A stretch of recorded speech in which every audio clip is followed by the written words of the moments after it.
जी फैसल, इस वक्त ऐसा लग रहा है कि केपी में एक बहरानी सिचुएशन जो है वो नजर आ रही है। असेंबली से मुंतखब तो करा लिया गया सुहेल आफरीदी साहब को, लेकिन अब उनका हल्फ लेना जो है वो एक मुश्किल पड़ गई है। क्या अपडेट है इस पे?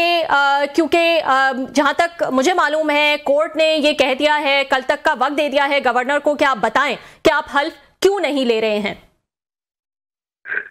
देखिए, जब आप आइन और कानून पे अमल दरामद नहीं करेंगे और उसकी बजाय अपने विम्स एंड विशेस के ऊपर मामलात को तय कर लेंगे तो फिर तो ज़ाहिर बहरान पैदा होगा। अब आइन की जो लीगल पोजीशन तो ये है कि कॉन्स्टिट्यूशनल ऑफिसेज के लिए आपको किसी भी मंजूरी की जरूरत नहीं होती। द मोमेंट आप रेजिग्नेशन टेंडर होता है वो कंसिडर कर लिया जाता है और उस पर जो फॉर्मेलिटीज है जैसे नोटिफिकेशन वगैरह वो इशू कर दिए जाते हैं। लेकिन क्योंकि वफाकी हुकूमत जो है वो इस वक्त पूरी कोशिश में है कि सियासी बदनीति की बुनियाद के ऊपर इस मामले को मुतनाज़ किया जाए, जो कि गिवन सिचुएशन में जो हालात वेस्टर्न बॉर्डर के हैं वो बहुत ही एक अहमकाना और बचगाना बात है। यानी आप बजाय इसके कि वहाँ पे स्टेबलाइजेशन करें और मामलात को जो है वो कूल डाउन करें, जब आप इतना बॉर्डर हॉट हो रहा है तो आप अंदर से भी जो है मामलात को पॉलिटिकल टर्मोइल में डाल रहे हैं। इससे पाकिस्तान का फायदा तो नहीं होगा, इससे नुकसान होगा। अब कल अदालत में आई होप कि सैनिटी विल प्रिवेल और ये मामला ज्यादा लंबा नहीं होगा।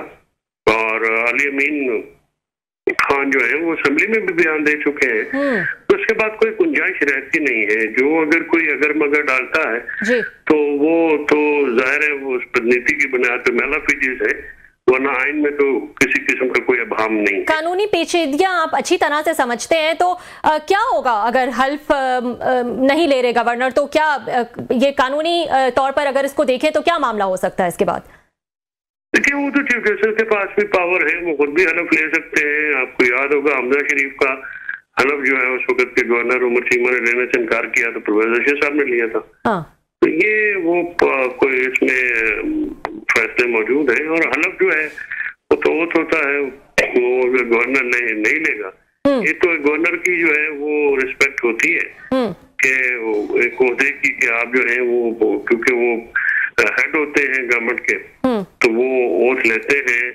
मेरे ख्याल में इसमें कोई हर्ज की बात नहीं है, फैसल कुंडी को वोट ले लेना चाहिए, क्योंकि अब असेंबली ने ऐवान ने आज अपनी राय का इजहार कर दिया है। सुहेल आफरीदी को ऐवान की अक्सरियत ने मुंतखब कर लिया और तमाम तर दावों के बावजूद एक भी वोट पीटीआई का, जैसे हम हमेशा से कहते थे कि एक भी शख्स आप नहीं तोड़ सकेंगे, ये साबित हुआ है। और अवाम जब ऐवान की मंशा सामने आ जाती है तो इसका मतलब ये है कि अवाम की मंशा सामने आ गई है।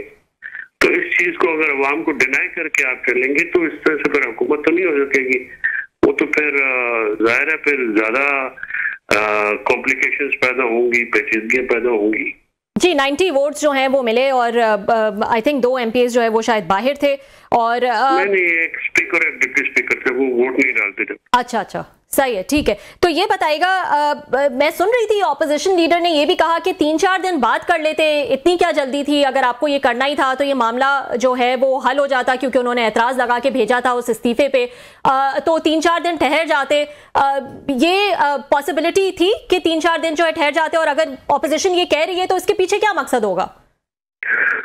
देखिए, अपोजिशन ने कल अपने उम्मीदवारान के कागजात जमा कराए हैं, उन्होंने इलेक्शन की लीगल हैसियत को तस्लीम कर लिया है। अब उसके बाद कोई दबाव है या अगर मगर है जो कि ज़ाहिर नजर आ रहा है तो वो उस पे जो है एक अलग बात है। लेकिन जब आप अपने उम्मीदवारों के कागजात जमा करा देंगे, इलेक्शन में आपने हिस्सा ले लिया, तो फिर आप क्यों कहते हो? दूसरी कॉन्स्टिट्यूशनल ऑफिस है, ये तो एक सेकंड के लिए भी खाली नहीं रहते।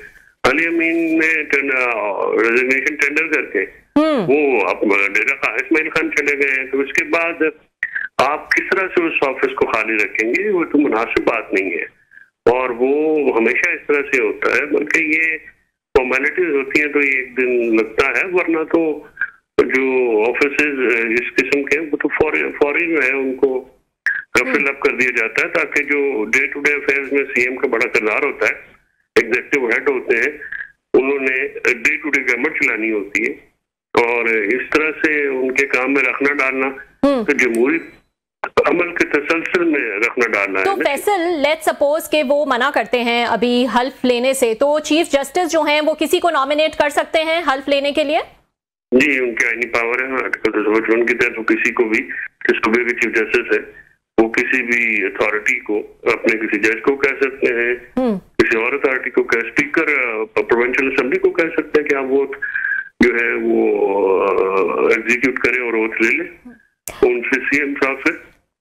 नहीं, आप पीटीआई की सियासत भी आपने बड़ी करीब से देखी है और वक्तन फवक्तन क्वाइट ऑफनली जो है वो आप तनकीद भी करते रहते हैं कुछ लोगों पर कि ये खान की रिहाई के लिए सही काम इन्होंने नहीं किया या जिस तरह से करना चाहिए था उस तरह से नहीं किया। मैं सुन रही थी सोहेल आफरीदी साहब को भी, उन्होंने कहा कि इमरान खान के लिए जान भी दे दूंगा।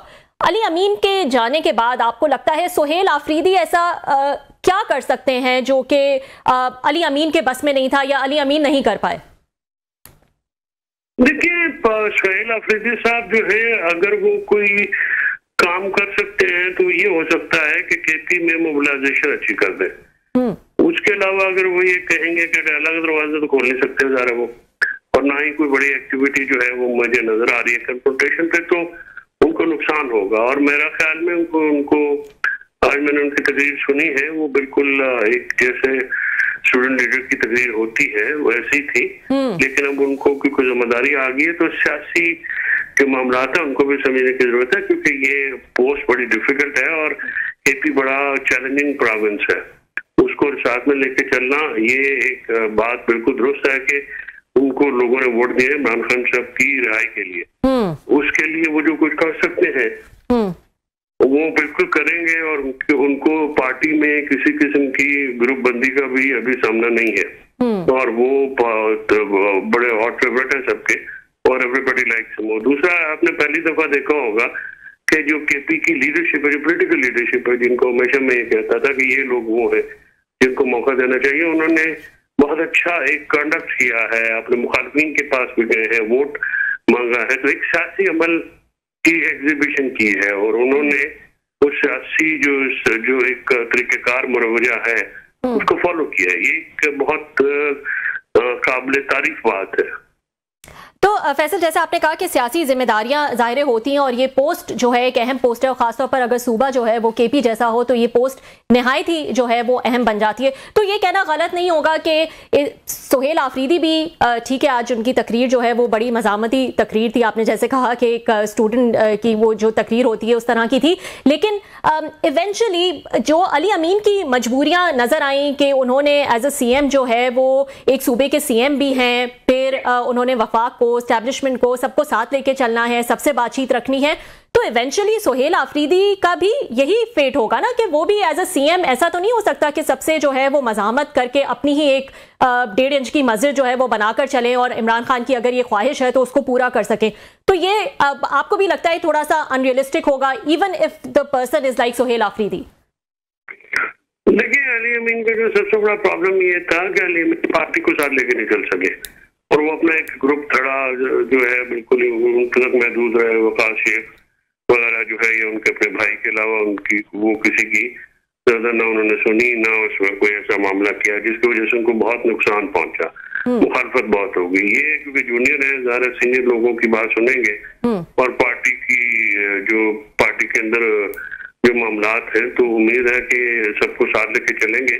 बाकी अगर कन्फ्रंटेशन करेंगे तो उसका जो कन्फ्रंटेशन जो है, देखिए अपनी राय रखना तो कन्फ्रंटेशन नहीं होती, वो तो हर जगह रखनी चाहिए, उन फोरम से भी रखनी चाहिए, पब्लिकली भी बात करनी चाहिए, क्योंकि ज़रा वो लोगों की, अवाम की जो मंगे हैं या उनकी ख्वाहिशात है, उनके तर्जुमान है, वो तो बिल्कुल रखें। लेकिन अगर वो ये कहें कि कन्फ्रंटेशन करके सूबाई या काई जो है वो पाक के खिलाफ कोई इस किस्म का काम करेगी, मेरा ख्याल में वो ना हो सकेगा उनसे और ना उनको करना चाहिए।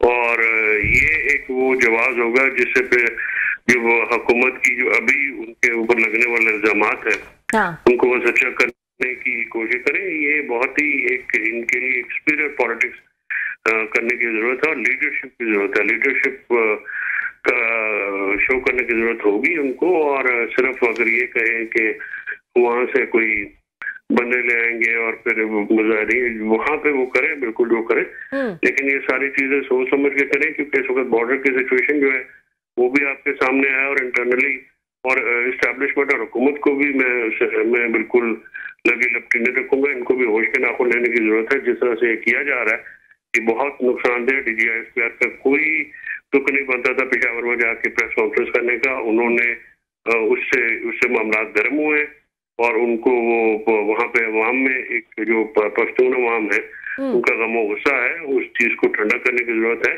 और इस चीज को हर वक्त जो है डंडे सोटे की जो कार्रवाई है उससे बहुत नुकसान हुआ है, हो रहा है और होगा। तो इस पे भी मरकज और एस्टेब्लिशमेंट को सोचने की जरूरत है।